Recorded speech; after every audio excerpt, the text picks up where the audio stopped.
The most popular video on my channel is the BarBEARian guide. Now, since I made that video, they have updated it with features that now work in world shape. So, we're going to redo it. This is the update to my Barbarian build, and I'm even going to throw in a few little items you could use if you choose to. So, in this build, we are starting with the Druid. Now, good old House in here is going to be our test dummy. And for this, we are going to start with Thorn Whip, because I think Thorn Whip is a very, very good spell to have. And we're going to go with Guidance. Now, if you're looking for a min-max build, this is not the one for you. This is a fun one, which is going to purely focus on being a tank and worrying in your wall shape. So, we are going to do something that looks a bit like this. Now, this would be my spread. I'd have 14 Strength, 10 Dex, 16 Constitution, 8 Intelligence, 16 Wisdom, 10 Charisma. And for your skill proficiencies, as a Druid, I would probably take something like Nature and Animal Handling. For level 2, we are sticking with Druid. Now, when it comes to being world shaping, and if you want to purely focus on the world shape aspect, Circle of the Moon is your subclass. Circle of Land is a bit more magical. Circle of Spores is a bit more necrotic. Circle of the Moon is your world shape one. Now, the extra benefit of this is Combat World Shape. This allows you to world shape as a bonus action. However, Circle of the Land can only do it as a main action. Same with Circle of Spores.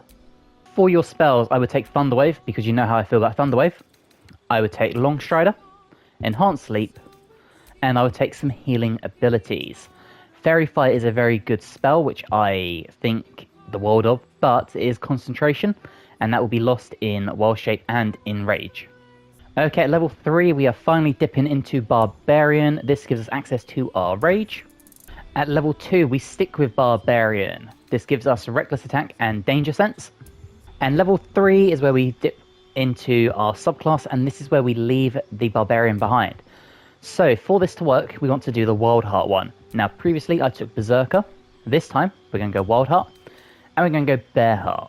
While ranging, you can use Unrelenting Ferocity and have resistance to all damage except psychic damage. This is phenomenal. This is a pure tanking ability. And from level 6 to level 12, we focus back on Druid, because that is how our wall shape becomes buffed. So at level 3, we have access to one more spell, and for this one, I would take Spike Growth. Now, I know this is a concentration spell, but this is something you probably want to use in case you don't want to use one of your Rages or one of your Wild Shapes, because obviously they are limited. Spike Growth, you place this on the ground, it lasts for 100 turns, or until you lose concentration, and movement is halved, and creatures walking over it take 2 to 8 piercing damage. A very good way to chip off enemies, especially melee ones that are running towards you, and slow them down while your ranged characters take them out. At level 4, we have access to our first feat, and this is where things get fun. We are going to take Produce Flame as our cantrip, and a lot of people will do an ASI. Since they have patched this, and I believe this was in patch 5, Tavern Brawler now works in Wild Shape, and it uses the strength modifier of the animal you are in. So we are taking Tavern Brawler. We get to bump up something. I would do Strength, just because why not? And as a spell, I would take Protection from Poison. This isn't concentration, and it lasts until Long Rest, and it's just a good spell to throw up, to be honest, before combat or before adventuring around. Druid level 5, this gives us access to our 3rd level spells, as well as Wild Strike, so you can make an additional attack after making an unarmed strike while in Wild Shape. And for this, I would take Plant Growth, make weeds burst on the ground and smother the area. Creatures moving through the weeds have their movement speed quartered. Much like Spike Growth, this is good for just slowing enemies down and letting your ranged people pick them off, especially if you have like a Gloomstalker or you have a Assassin. You can do big damage against people while they can't even reach you. Druid level 6, and this is where we get Primal Strike, so while in beast form, your attacks count as magical, for the purpose of overcoming resistance and immunity to non-magical damage, and most importantly, we get the Wild Bear. This is the best wild shape in my opinion to have. Take the shape of an owlbear that can rupture the ground and become enraged. Your owlbear shape has a starting health of 65 hit points, and that increases by 2 for every druid level. So by the end of this build, that will have an extra 18 points of health.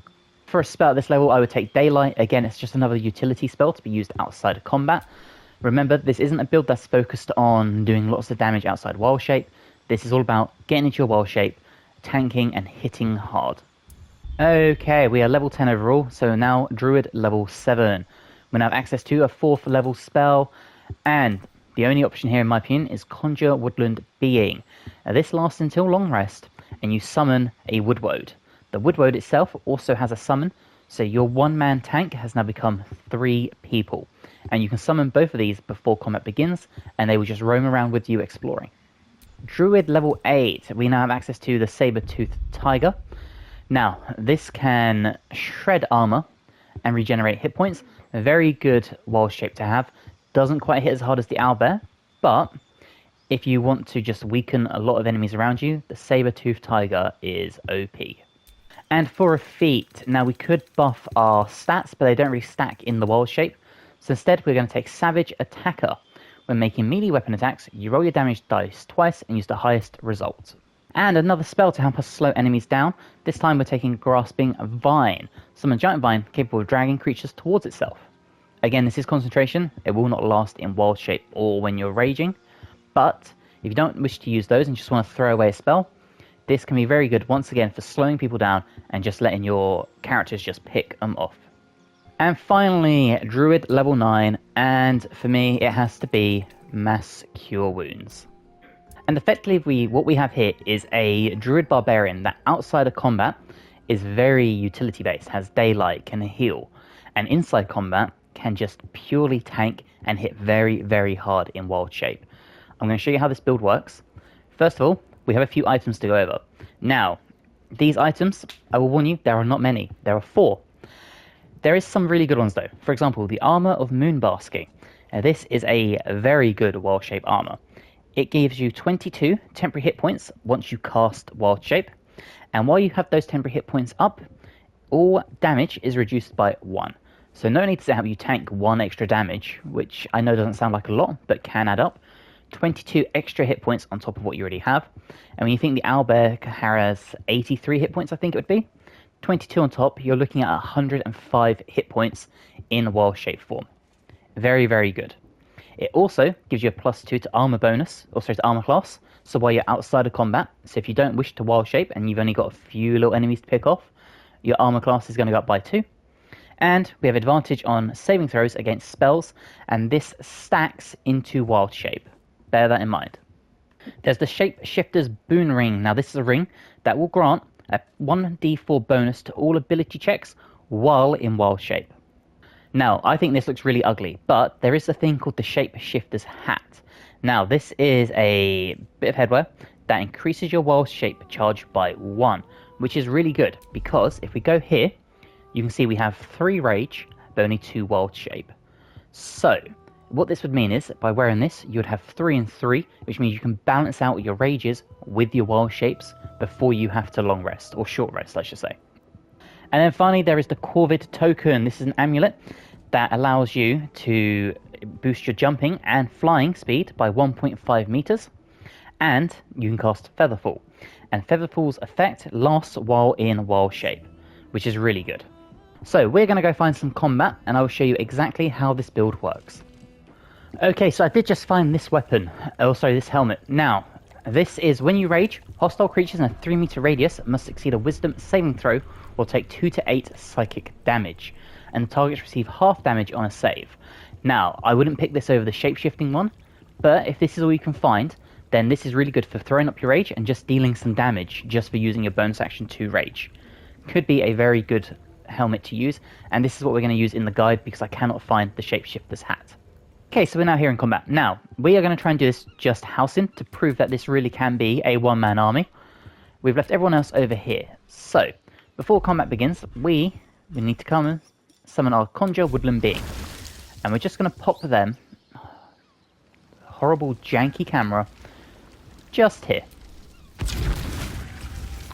Now, the Woodland Being is really good because she has the ability to do spike growth, which is really, really powerful. Her shillelagh will actually entangle people when you hit, but most importantly, she can summon a fallen lover. Just here. So we are going to start this combat, and we're going to see exactly how powerful this can be. Big miss to begin. Sought a fight, and now you have one.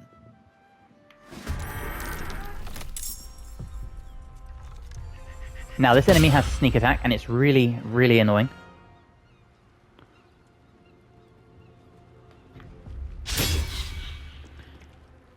But as you can see, we are off to a very good start, minus that critical hit, but that's okay.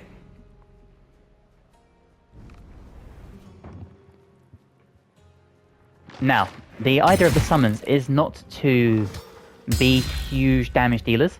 The idea of the summons are basically to be meat shields, and to just stand in the pocket and help you tank damage for the rest of your party. So we're going to start with a bear heart. As you see, because of our lovely helmet we're wearing, we did damage to every single enemy.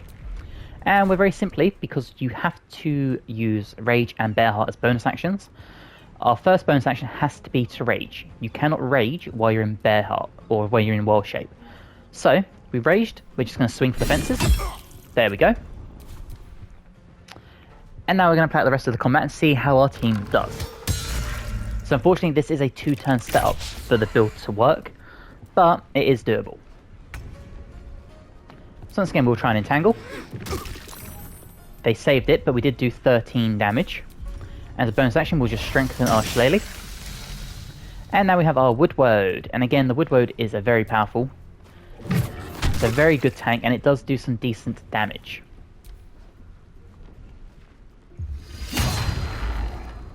And you can see 3 damage.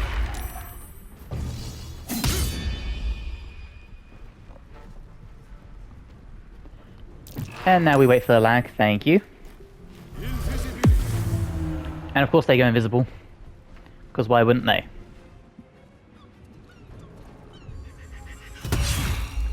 There you go. Because we're because we're raging with Bear Heart, we take half damage now. So we only took 11 damage from a sneak attack, which is really good. And 5 from an axe attack. Now we're not too worried about Halsin's health pool running out, simply because we are about to go into Wild Shape. As our bonus action, we'll do Cave Bear. I usually do Owlbear, but I'm just going to do Cave Bear just to show how it is. And now we can just start swinging for the fences. Once the lag stops. There we go, 23 damage. And 22 damage that time. Huge hits. And again, this is the point of everything. It's there to just tank hits for our team that normally we wouldn't have to take. There you go, nice 14 damage hit there. And our Woodwode is still sitting at 25 hit points.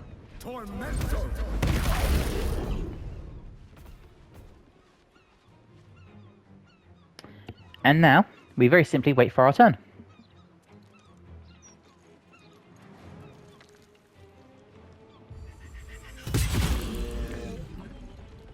Now the good thing about having Halsin in Wild Shape is you have an ability called Lunar Mend, which basically means you can spend your spell slots to heal up, which just helps your tanking ability, especially between Rage and Wild Shape. You can continuously just top up your health points. Okay, so as I was saying, Lunar Mend. Now this is a bonus action. We can also do a multi-attack, so let's just do a multi-attack on this one here. There we go. And that still leaves us a claw attack, so we can then hit this one. Just like that. Now, I'm not sure if every other every other druid in the game has Cave Bear. And usually I'll do an Owlbear. So what I'm going to do is, I'm going to let us die, and then I'll show you the Owlbear as well. But what you could do is just Lunar Mend. I'm going to do this at first level, just so you can see, but you just spend a spell slot and you heal for a certain amount of hit points. Very good ability, and it really helps you tank.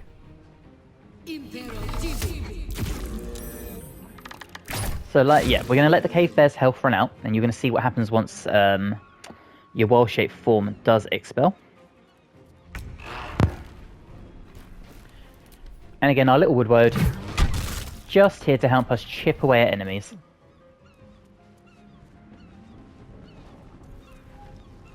As Sparks here hits us with another magic missile.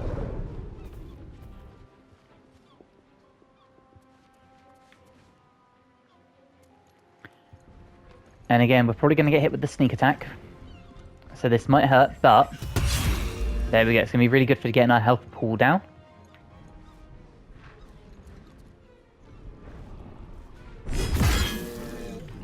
Big 6 damage. 10 damage from 2 barbarian hits is what makes this build so powerful. And there you go. We have popped up to House In. Now, as I said, we can wild shape. So if we come here, we'll now do the Owlbear. This is my preferred wild shape, honestly.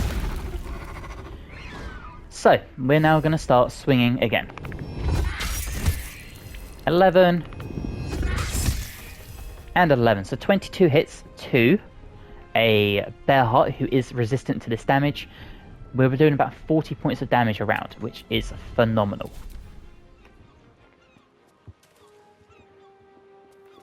Now we have to let the enemies get into their positions. And yeah, minus the sneak attacks, we're taking about 8 damage from each enemy, which is just crazy low.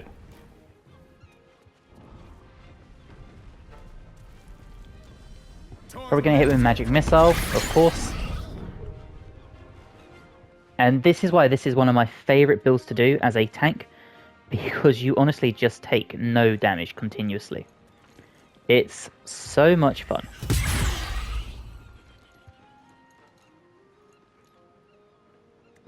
Because the combination of your wild shape and your Bear Heart already makes you really tanky.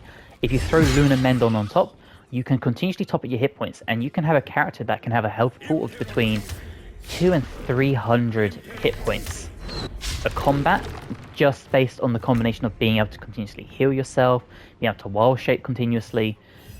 It's an incredible build. As you can see, we took them out. So then we come in here with a Lunar Mend at 5th level, and we gain 28 hit points. And we can close the distance because Owlbears can climb ladders. Who knew? And we're ready to start hitting these guys.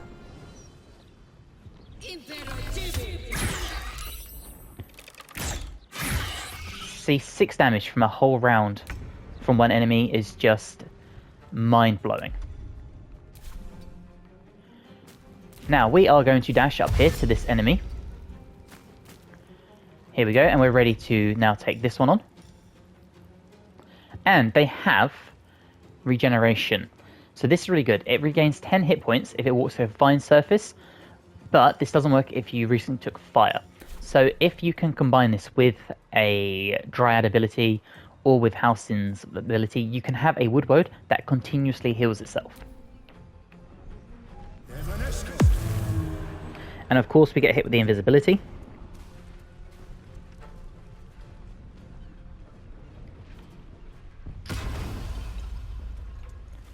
Now the rogue is a little annoying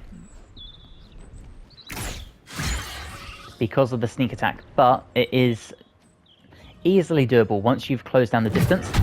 Obviously, if we weren't up against a Bear Heart Barbarian, they would have gone down quicker, which means we could have focused on everyone else sooner.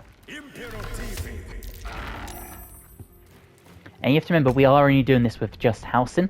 If you pair this with the rest of your team, you have got a huge just party composition. And now it's time to attack. We're going to take on the rogue. Now, did we hit or did we miss? Because it lagged again. And we hit for 23, so you see we've done half his hit points in one round.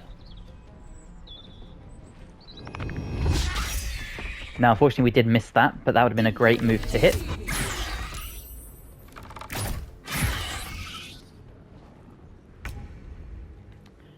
And with our Wood Woad, we can continue just chasing down this enemy.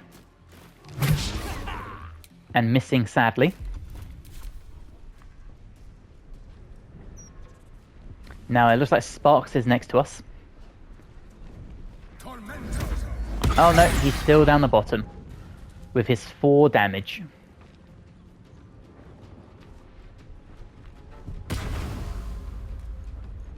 And that's why I love rogues, is the cunning action to disengage. It's such a good ability.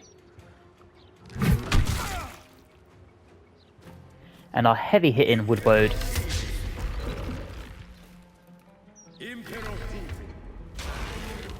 has become sadly ensnared, which isn't ideal. So, we are going to close the distance, and we're going to keep hitting. Now, as I said, you can throw enemies back. It's hit or miss if you do, though. Unfortunately, we did not. But we will come back in with a Lunar Mend, and we're just going to keep healing ourselves up.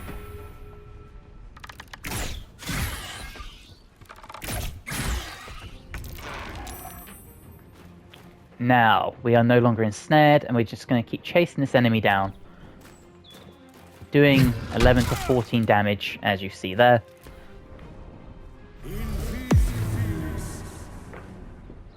And granted, this is a very long combat, but we haven't got that many, we haven't used any companions. It's just our one character. There you go, another huge 14 damage.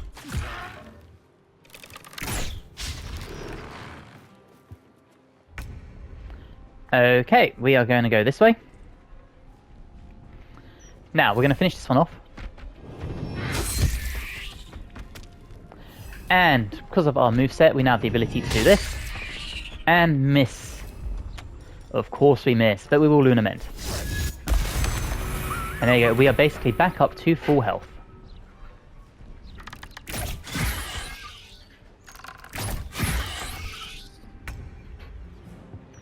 Now, where's the enemy here? So let's take him out.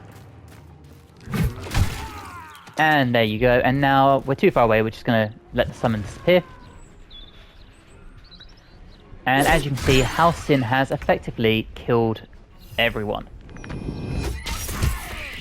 Finish them off. And now we get to finish this off. There we go. 20 damage with a hit.